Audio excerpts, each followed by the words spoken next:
অষ্টম শ্রেণী ভূগোল পাঠ্য বই থেকে আজকে প্রথম পার্ট মেঘবৃষ্টি যে পড়াটি আছে তার আমরা কিছু গুরুত্বপূর্ণ প্রশ্ন উত্তর নিয়ে আলোচনা করব। তো একের প্রশ্নে কি আছে, বেশি উচ্চতার মেঘের গড় নিম্নতম উচ্চতা কত? উত্তর 20,000 ফুট।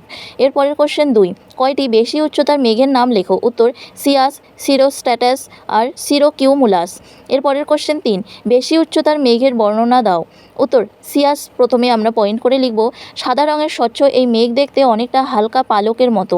এই মেঘ সাধারণত পরিষ্কার আবহাওয়াকে নির্দেশ করে। এই মেঘে আকাশ ঢাকা থাকলেও তার মধ্য দিয়ে সূর্যকে দেখা যায়। এরা যখন একে অপরের সাথে মিশে বন্ধনী তৈরি করে তখন আবহাওয়া খারাপ হয়ে পড়ে। তো আজকের এই ভিডিওটি যদি প্রথম দেখে থাকো তাহলে অবশ্যই এই ভিডিওর ডেসক্রিপশন বক্সে তোমরা আগের ভিডিও বা প্লেলিস্ট ভিডিওর লিঙ্কগুলি পেয়ে যাবে, সেখান থেকে তোমরা আগের ভিডিওগুলো দেখে নিতে পারো। আর যদি এখনও এই চ্যানেলটি সাবস্ক্রাইব করে না থাকো তাহলে অবশ্যই সাবস্ক্রাইব করে নেবে আর পাশে থাকা বেল আইকনটি ক্লিক করে আমাদের এই চ্যানেলের সাথে থাকবে। এরপরে আমরা পয়েন্ট করব সিরোস্ট্যাটাস। কী আছে, পাতলা সাদা চাদরের মতো এই মেঘে ঢাকা আকাশ দুধের মতো সাদা দেখায়। অনেক সময় এই মেঘ চাঁদ আর সূর্যের চারপাশে বলয়ের আকারে অবস্থান করে। এরপরে আমরা পয়েন্ট করব সিরোকিউমুলাস। কী লিখব, পেঁজা তুলোর মতো এই মেঘে ঢাকা আকাশ দেখতে অনেকটা ম্যাকারেল মাছের পিঠের মতো, তাই এই মেঘে আকাশ ছেয়ে গেলে তাকে ম্যাকারেল আকাশ বলে। সাধারণত এই মেঘ পরিষ্কার আবহাওয়াকে নির্দেশ করে। এর পরের কোশ্চেন 4, মাঝারি উচ্চতার মেঘের গড় উচ্চতা কত? উত্তর 6,500 ফুট থেকে 20,000 ফুট। এর পরের কোশ্চেন 5, কয়েকটি মাঝারি উচ্চতার মেঘের নাম লেখো। উত্তর অল্টো স্ট্যাটাস, আরেকটা হচ্ছে অল্টো কিউমুলাস। এর পরের কোশ্চেন 6, মাঝারি উচ্চতার মেঘের বর্ণনা দাও। উত্তর অল্টো স্ট্যাটাস। আমরা পয়েন্ট করব প্রথমে, ধূসর থেকে নীল রঙের এই মেঘ দেখতে অনেকটা তন্তুর মতো। এই মেঘের মধ্যে দিয়ে সূর্যকে অনেকটা অনুজ্জ্বল দেখায়। সাধারণত এই মেঘ একটানা বৃষ্টিপাতের পূর্বাভাস দেয়। এরপরে পয়েন্ট করব অল্টো কিউমুলাস। চ্যাপ্টা গোলাকার সাদা থেকে ধূসর রঙের এই মেঘ আকাশে ঢেউয়ের মতো অবস্থান করে। এর ফাঁকে ফাঁকে নীল আকাশ দেখা যায়। এর পরের কোশ্চেন 7, নিম্ন উচ্চতার মেঘের গড় ও সর্বোচ্চ উচ্চতা কত? উত্তর 6,500 ফুট। এর পরের কোশ্চেন 8, কয়েকটি নিম্ন উচ্চতার মেঘের নাম লেখো। উত্তর স্ট্র্যাটো কিউমুলাস, স্ট্র্যাটাস আর নিম্বো স্ট্র্যাটাস। এর পরের কোশ্চেন 9, নিম্ন উচ্চতার মেঘের বর্ণনা দাও। উত্তর স্ট্র্যাটো কিউমুলাস। এর পয়েন্ট করে লিখব, এই মেঘ দেখতে অনেকটা স্তূপের মতো ও স্তরে স্তরে সাজানো থাকে। অনেক সময় দেখে মনে হয় স্তরগুলো যেন গড়িয়ে চলেছে, তাই এর আরেক নাম বাম্পি ক্লাউড। এরপরে পয়েন্ট করব স্ট্র্যাটাস।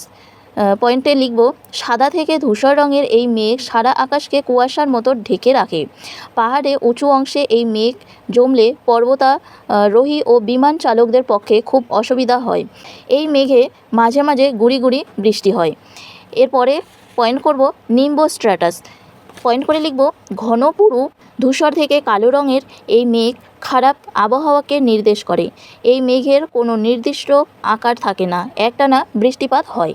কোশ্চেন নম্বর 10, উল্লম্ব মেঘের গড় নিম্নতম উচ্চতা কত? উত্তর 1,600 ফুট। এর পরের কোশ্চেন 11, কয়েকটি উল্লম্ব মেঘের নাম লেখো। উত্তর কিউমুলাস, কিউমুলো, নিম্বাস। এর পরের কোশ্চেন 12, উল্লম্ব মেঘের বর্ণনা দাও। উত্তর পয়েন্ট করবে কিউমুলাস। পুরু ঘন এই মেঘের উল্লম্ব বিস্তার দেখা যায়। উপরিভাগের আকার অনেকটা ফুলকপির মতো হলেও তলদেশ সমতল। এই মেঘের শীর্ষদেশ উঁচু, নিম্নাংশের রং কালো হলেও উপরিভাগের রং সাদা।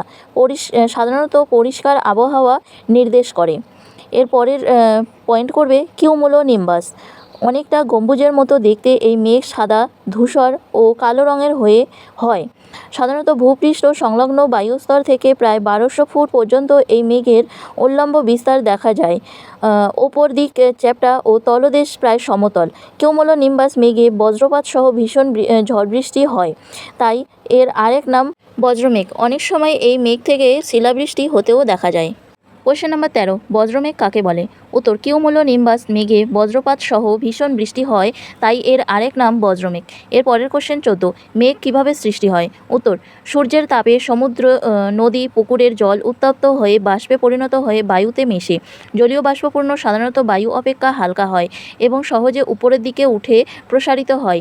এই বায়ু আরও শীতল হলে জলীয় বাষ্প ঘনীভূত হয়ে ছোট ছোট জলকণায় পরিণত হয়। এই জলকণা ভাসমান ধূলিকণা, লবণকণা, নানা ধরনের কঠিন কণাকে কেন্দ্র করে মেঘের সৃষ্টি করে। এর পরের কোশ্চেন 15, সাধারণত মেঘের জলকণাগুলোর ব্যাস কত হয়? উত্তর 0.02 মিমি। এর পরের কোশ্চেন 16, বাষ্পীভবন কাকে বলে? উত্তর জলের বাষ্পে পরিণত হওয়ার প্রক্রিয়া হলো বাষ্পীভবন। এর পরের কোশ্চেন 17, সম্পৃক্ত বায়ু কাকে বলে? উত্তর কোনো নির্দিষ্ট উষ্ণতায় নির্দিষ্ট পরিমাণ বায়ু যতটা পরিমাণ জলীয় বাষ্প ধারণ করতে পারে সেই পরিমাণ জলীয় বাষ্প থাকলে তাকে সম্পৃক্ত বায়ু বলে। এর পরের কোশ্চেন 18, শিশিরাঙ্ক কাকে বলে?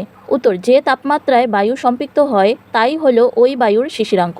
এর পরের কোশ্চেন 19, ঘনীভবন কাকে বলে? উত্তর জলীয় বাষ্পের জলকণায় পরিণত হওয়ার প্রক্রিয়াকে ঘনীভবন বলে। এর পরের কোশ্চেন 20, অধঃক্ষেপণ কাকে বলে? উত্তর পৃথিবীর অভিকর্ষের টানে বায়ুমণ্ডল থেকে জলকণা বা বরফকণা তরল বা কঠিন অবস্থায় ভূপৃষ্ঠে নেমে এলে তাকে বলে অধঃক্ষেপণ। তো আজকের এই ভিডিওটি এখানেই শেষ হলো।